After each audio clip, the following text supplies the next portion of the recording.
ፋኖ በደብረ ማርቆስና በደብረ ብርሃን ቦምብ አዝንቧል። ጀብደኛው ምኒልክ እዝ ወግዲና ጎረንጅ ከተማን ሙሉ በሙሉ ተቆጣጥሯል። ፍርድ ያለ ፍትህ የእግዚአብሔርን ቁጣ ያመጣል። ፓትርያርኩም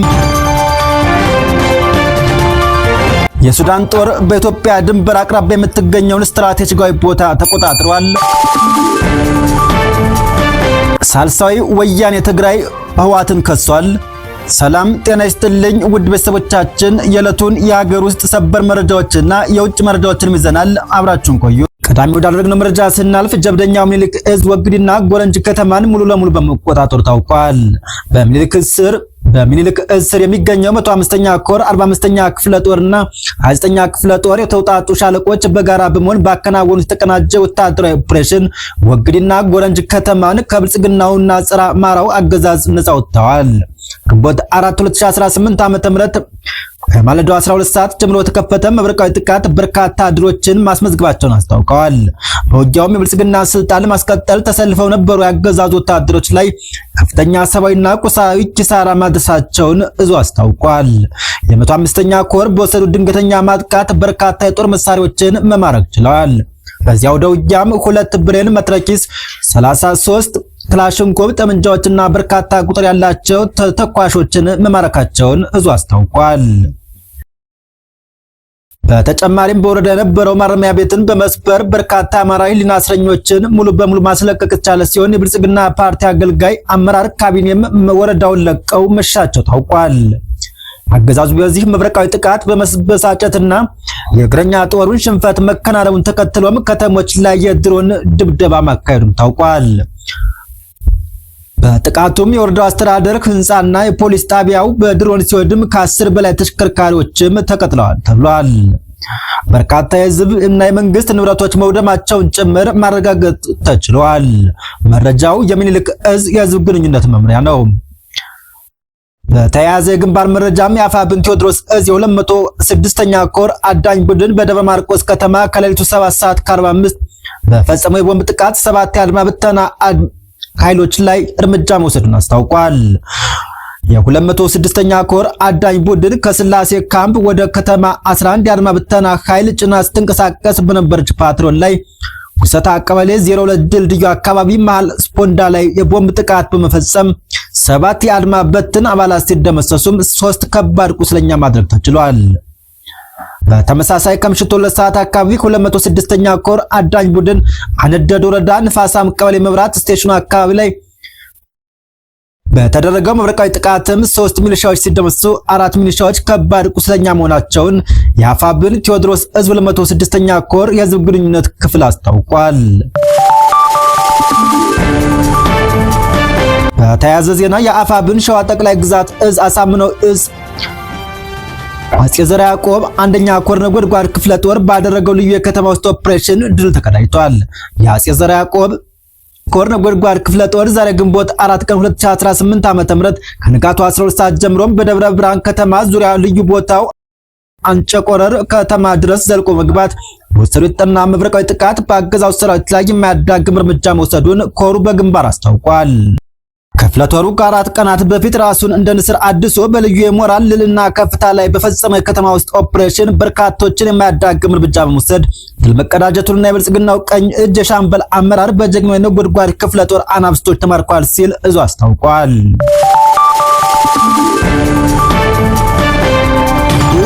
ቅዱስ አቡነ ማትያስ ቀዳማዊ ፓትርያርክ ርዕሰ ሊቃነ ጳጳሳት ዘኢትዮጵያ ሊቀ ጳጳስ ዘአክሱም ወእጨጌ ዘመንበረ ተክለ ሃይማኖት በሳውዲ አረቢያ ሞት ፍርድ ተፈርዶባቸው እጅግ አሰቃቂ ሁኔታ ውስጥ ለሚገኙ ኢትዮጵያውያን ዜጎች ሕይወት መትረፍ የሚመለከታቸው አካላት ሁሉ ርብርብ እንዲያደርጉም አስቸኳይ የአባትነት ጥሪ አቅርበዋል። ቅዱስነታቸው ግንቦት 4 ቀን 2018 ዓ.ም ባስተላለፉት መልእክት የኢትዮጵያ መንግስት የሳውዲ አረቢያ ባለስልጣናት ዓለም አቀፍ የሰብአዊ መብት ተሟጋች ተቋማትና መላ ኢትዮጵያ ሕዝብ የዜጎችን ሕይወት ለመታደግ በኩላቸው እንዲወጡም አሳስበዋል። አትግደል የሚለው ሕግ በማንኛውም ምድር እና ቋንቋ የሚሰራ መሆኑን ያነሱት ፓትርያርኩም የሳውዲ ባለስልጣናት ይህንን ተገንዝበው የሁለቱን ሀገራት የረጅም ጊዜ ታሪካዊ ወዳጅነት በማሰብ በሞት ፍርድ ጥላ ስር ለሚገኙ ወገኖቻችን ምሕረት እንዲያደርጉና ቅጣታቸውን ወደ እስራት እንዲቀየሩላቸው በአባትነት ርህራሄም ጠይቀዋል። ፍርድ ያለ ምሕረት ከሆነ አምላካዊ ቁጣን እንደሚጋብዝም አስጠንቅቀዋል። ከዚህ በተጨማሪም የዲፕሎማሲያዊ ግንኙነት ዋነኛ ዓላማው የሰው ልጅ ሕይወት መጠበቅ መሆኑን በማሳሰብ የኢትዮጵያ መንግስት ከፍተኛ ሳውዲ ባለስልጣናትና ጋር አስቸኳይ በመነጋገር የሞት ፍርዱ እንዲነሳላቸውና ወደ ሀገራቸው የሚመለሱበትን መንገድ እንዲመቻችም ፍጹም ልዩ ትኩረት ሰጥቶት እንዲሰራም አደራ ብለዋል። በተሻለ ኑሮ ተስፋ ወደ ሳውዲ አረቢያ ተሰደው የሞት ፍርድ የተበየነባቸው እነዚህ ኢትዮጵያውያን የቋንቋ ችግርና የሕግ አማካሪ ጠበቃ እጦት ሰለባ መሆናቸውንም መልእክቱን አጉልቶ አሳይቷል። ወገኖቻችን በማያውቁት ቋንቋና ባልተረዱት የሕግ ሂደት ለሞት ተዳርገዋል ያሉት ቅዱስነታቸው ዓለም አቀፍ የሰብአዊ መብት ተሟጋች ተቋማት ይህንን የፍትህ መዛባት ተገንዝበው የንጹሃን ሕይወት ለማትረፍ ድምጻቸውን እንዲያሰሙና ጣልቃ እንዲገቡም ጥሪ አቅርበዋል። ቅዱስነታቸው መልእክታቸውን በዕብራውያን 13 ከቁጥር 3 ላይ በተመሰረተው ቃል እግዚአብሔር ከነርሱ ጋር እንደታሰራችሁ ናችሁ እስረኞችን አስቡ፣ የተጨነቁትንም ራሳችሁ ደግሞ በስጋ እንዳላችሁ አስቡ። በመጀመር የሌላውን መከራ እንደ ራስ አድርጎ መቁጠር የትክክለኛ እምነትና የጤናማ አስተሳሰብ መለኪያ መሆኑን ማስተምረዋል። ማንም ሰው በእግዚአብሔር አምሳል የተፈጠረ በመሆኑ ሕይወቱ በከንቱ ሊጠፋ እንደማይገባ በማስገንዘብ የኦርቶዶክስ ተዋሕዶ እምነት ተከታዮች የችግሩ ገፈት ቀማሽ የሆኑት ወገኖችን ስቃይ በመጋራት ወደ ፈጣሪ በጸሎት እንዲተጉ እንዲሁም መላው ኢትዮጵያውያን በየበኩላቸውን መፍትሄም ለማምጣት ጥረት እንዲያደርጉም አባታዊ መልእክታቸውን አስተላልፈዋል።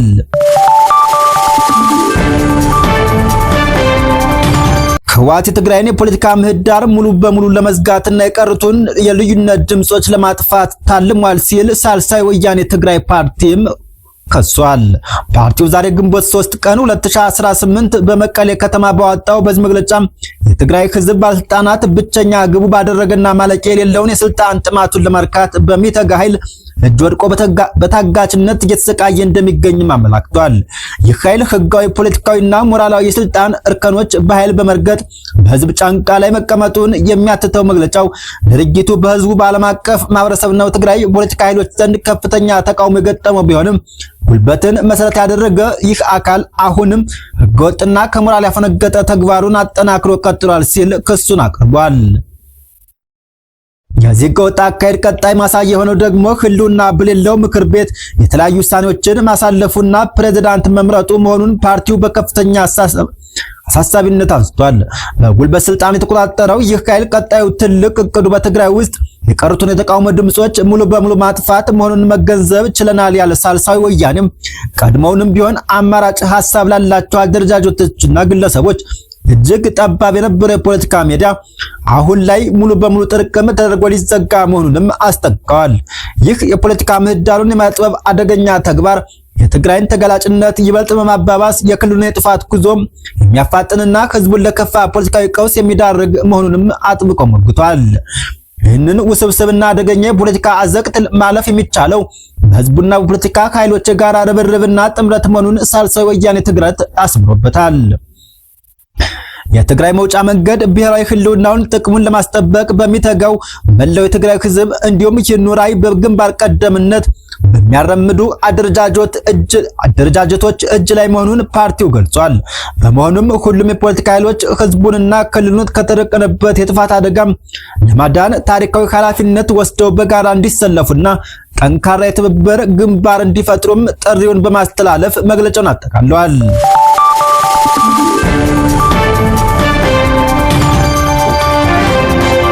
የሱዳን ጦር በኢትዮጵያ ድንበር አቅራቢያ የምትገኘውን ስትራቴጂካዊቷን የብሉ ናይል ከተማ ተቆጣጥሯል። የሱዳን ጦር ከፈጥኖ ደራሽ ኃይልና ከሱዳን ህዝብ ነጻነት ንቅናቄ 8 ታጣቂዎች ጋር ለቀናት የዘለቀ ከባድ ውጊያ ካደረገ በኋላ በኢትዮጵያ ድንበር አቅራቢያ በብሉ ናይል ግዛት የምትገኘውን ስትራቴጂካዊቷን የአል ካይሊ ከተማን ዳግም መቆጣጠሩን አስታውቋል። ሱዳን ትሪቢን እንደዘገበው ከተማዋ በሚያዝያ 17 ቀን 2018 ዓ.ም በተደረገ ከባድ ውጊያም በፈጥኖ ደራሽ ኃይልና በአጋር ታጣቂዎች እጅ መውደቋን አስታውሷል። የሱዳን ጦር ከተማዋን ዳግም መያዙ በብሉ ናይል ግዛት ውስጥ ለሚንቀሳቀሰው ኃይሉ በተለይም ለአራተኛ እግረኛ ክፍለ ጦር ትልቅ ወታደራዊ ድል ነው ተብሏል።